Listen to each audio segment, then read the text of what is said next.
¿verdad? Bueno, esto ha sido muy rico, una experiencia muy rica haber escuchado a todos los colegas, amigos, compañeros de Moral en las épocas pasadas y las iniciales del Instituto Balseiro.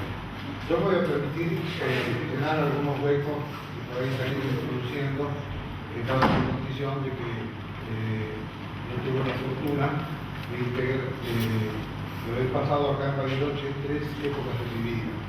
La primera fue del 55 al 58 como estudiante, luego en los años 63 y 64 estuve acá ya como licenciado en física, pero haciendo la parte experimental de lo que fue mi tesis doctoral, o sea que al comienzo de los grupos de investigación acá en Buenos Aires, acá en Bariloche, y la tercera etapa fue del 82 a la actual que vivo en Bariloche y he actuado acá en el ámbito del centro de Rojas. Voy a empezar por mis recuerdos personales a raíz de una pregunta que se hizo acá: ¿cómo conocimos las primeras promociones de asistencia del Instituto Balseiro, el Instituto de Física de Bariloche? Yo nunca había escuchado hablar de Balseiro, debo confesar, y pensaba en ese momento que estaba cursando, en el 55, estaba cursando el 5º año de la licenciatura en física, en química, y bueno, había hecho un año de servicio militar en el 54, y en el 55 yo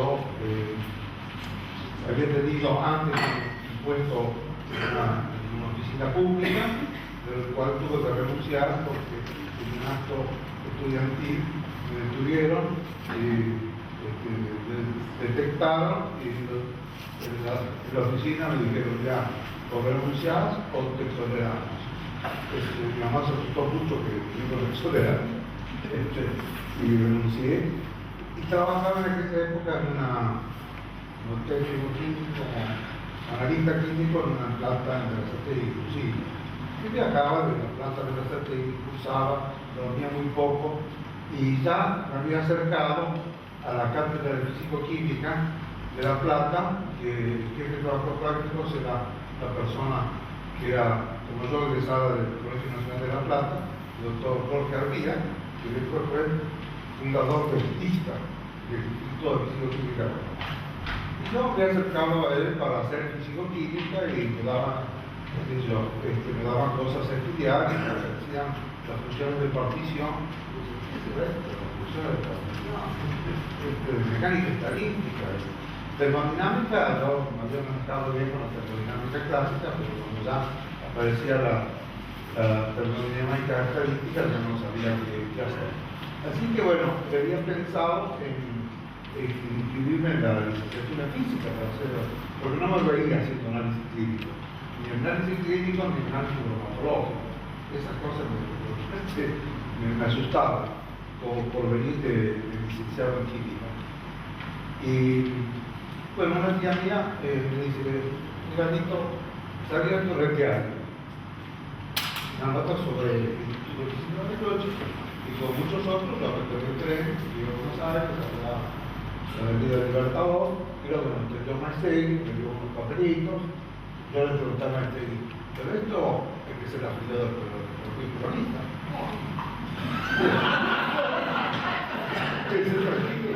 Venga. Yo fui a entrevista, no fue un examen de ingreso, no estaba acá durante varias promociones, creo que hasta la 10ª promoción no hubo examen de ingreso, sino que fueron entrevistas. De grupo A uno tenían nuestro pequeño currículum, que eran las notas que había obtenido en la facultad en esos 2 años, ¿no? En física 1, física 2 y análisis matemáticos 1 y 2. Este era el currículum que uno traía. Y la entrevista era sobre temas muy generales, ¿no? Yo recuerdo que yo leía bastante, o sea que Gese, Aldous Huxley eran el autor preferido en aquella época. Gese con Siddhartha y Lobo Estepario y ese tipo de cosas, y Aldous Huxley con Un Mundo Feliz, del cual habló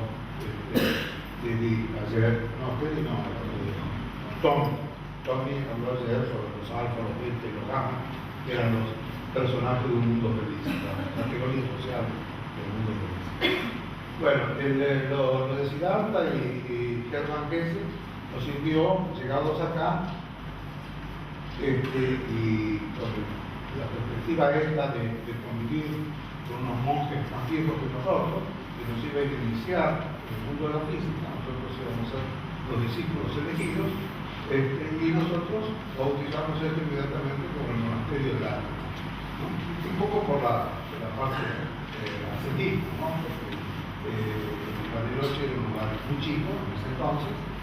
Leí ayer que en el año 47, el censo del 47 decía que había 6.500 personas en Bariloche, y en el censo del 60 ya había 15.000. O sea que en el 55 habría del orden de entre 8 y 10.000 personas, quizás un poco más, 11.000, no es difícil, esas cosas no son lineales.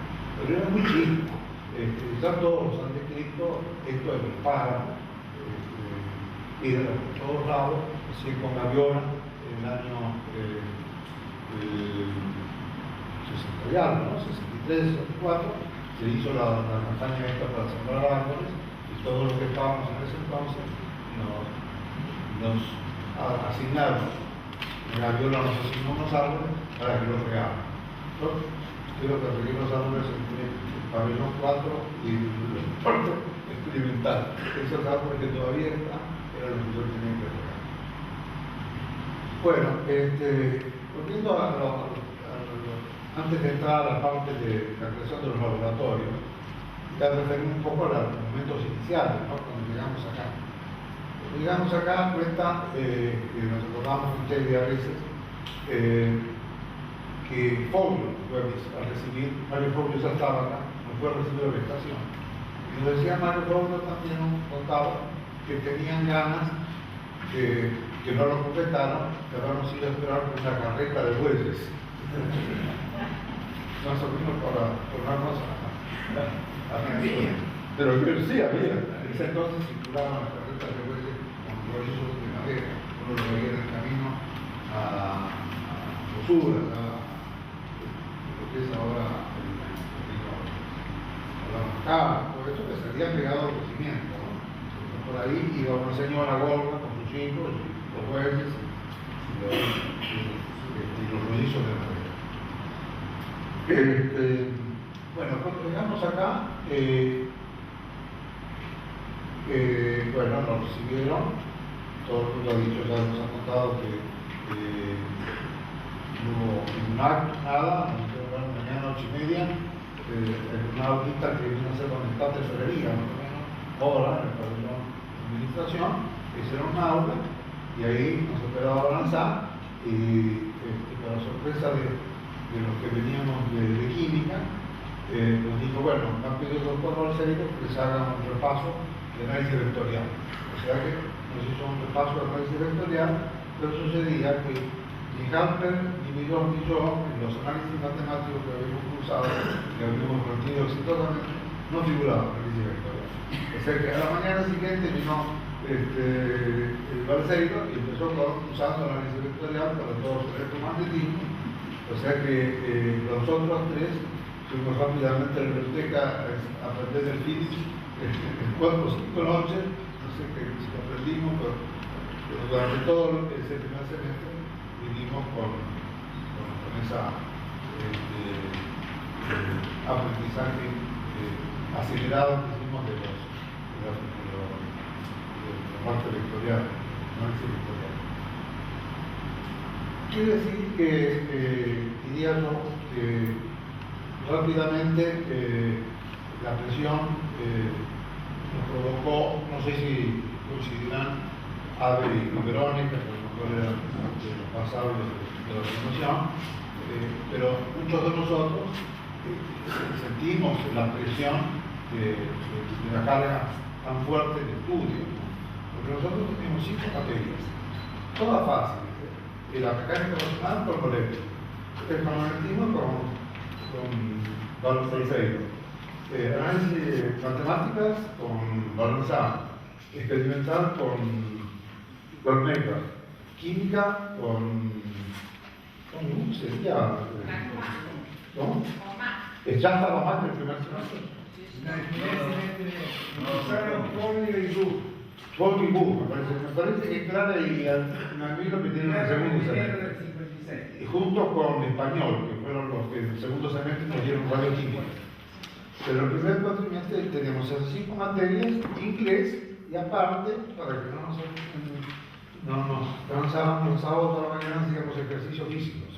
Porque de acuerdo con la concepción de aquellas épocas, que venía de la época fascista, supongo, mensana y corpore sano, ¿no? O sea, teníamos un profesor de educación física, de gimnasia, que era un filósofo que se llamaba Pesich, de Montetarne. Después vino un capitán del ejército de Lima, que se llamaba Casas Novas, en los años siguientes.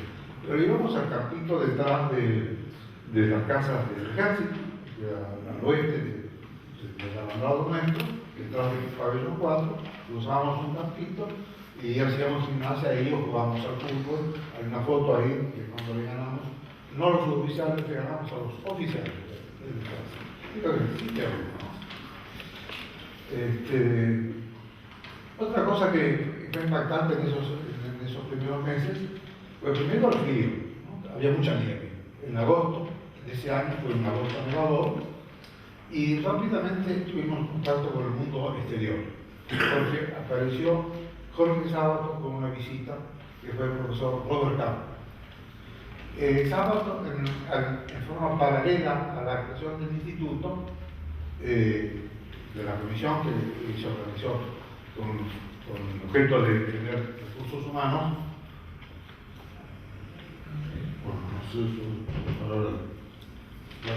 para formar recursos humanos, la comisión, paralelamente a la creación del Instituto de Física, Balseiro había organizado sábado, había hecho un llamado, no para estudiantes, sino para ingenieros y licenciados en química, en física, o ingenieros aeronáuticos, químicos, lo que fuera, y para hacer una formación acelerada en metalurgia. Sábado había trabajado en Decker, había colaborado con Maestegui, había hecho juntos el artículo, el libro de Maestegui y Sábado, ¿no? Ya lo habían escrito, y le había convencido a la gente de la Comisión de Energía Atómica que la metalurgia era indispensable para los usos pacíficos de la energía nuclear. Yo creo haber leído alguna vez en algún libro que Sir John Cockcroft, que fue uno de los padres de la física atómica y de la física moderna, había tenido posiciones muy preeminentes tanto en Inglaterra como en Canadá. En Canadá fue responsable de Chalk River y en Inglaterra fue de los primeros directores de Harvard. Y Cockcroft había dicho, no sé si en la ocasión de esa reunión, de la primera reunión de Ginebra sobre los usos pacíficos de la energía atómica, había dicho en una conferencia o un artículo, yo creo haberlo visto en algún libro de varios autores, que Cockcroft decía que el desafío de la energía para los usos pacíficos venían no de los problemas nucleares, que había mucha experiencia ya en esa época a través de la bomba, sino de la resistencia de los metales, de la estructura, eran problemas de índole metalúrgico. Supongo que ya venían algunos fracasos con respecto al envainado de los elementos combustibles. Sé que Calvert Hall,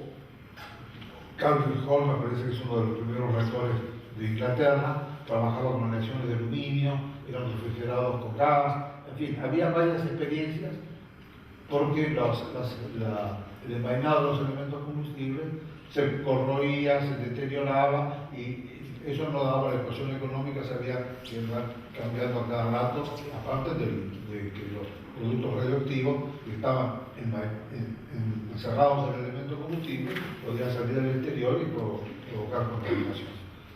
O sea que Sábato había convencido a Isidoro García, que era el presidente de la CONEA, que había que formar un grupo fuerte en metalurgia y no había metalurgistas. Así como Balanzán nos ha dicho ayer, nos ha dicho ayer que había 35 físicos que en toda la historia, desde 1910, que se creó el Departamento de Física de La Plata, hasta 1940, que él hizo esto, realmente, ¿cuánto? 54. 54, había 35 físicos en la Argentina y hoy a la mañana ha salido una física. María habló de 15.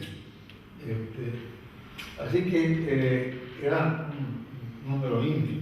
En metalurgia no había ingenieros metalúrgicos, había gente, profesores en la Facultad de Ingeniería de La Plata o en la Facultad de Buenos Aires, que eran gente que hacía metalurgia, y eran químicos, ingenieros mecánicos, que trabajaban en metalurgia, hacían metalografía, pero realmente sin ninguna componente científica. En esos años, cuando Saba Tobá, alrededor del 54, 55, hace una recorrida por diferentes laboratorios de Europa, toma contacto con gente que está activa en lo que se llama entonces la metalurgia física, que es tratar de dar una base física a los fenómenos que suceden en los metales, ya sea la solidificación de metales y aleaciones, las transformaciones de fase, el comportamiento mecánico de las aleaciones, porque algunas aleaciones son más duras y otras son menos resistentes. Todo ese tipo de cosas tenía una interpretación, ¿cómo se llama? Casi artesanal. O sea, la gente sabía que había que hacer un enfriamiento rápido de los aceros para templarlos, para que fueran resistentes, pero nadie sabía por qué. Uno decía que era por cuidar el agua de Toledo, el otro decía que había que tomarle la espada en el vientre del igual, y en fin, no se sabía por qué los metales se comportaban como se comportaban, no había una relación lógica. Y había en ese momento, en los años 50, una fuerte componente en Europa tendiente a que hubiera en los centros académicos de importancia que visitó Sábato,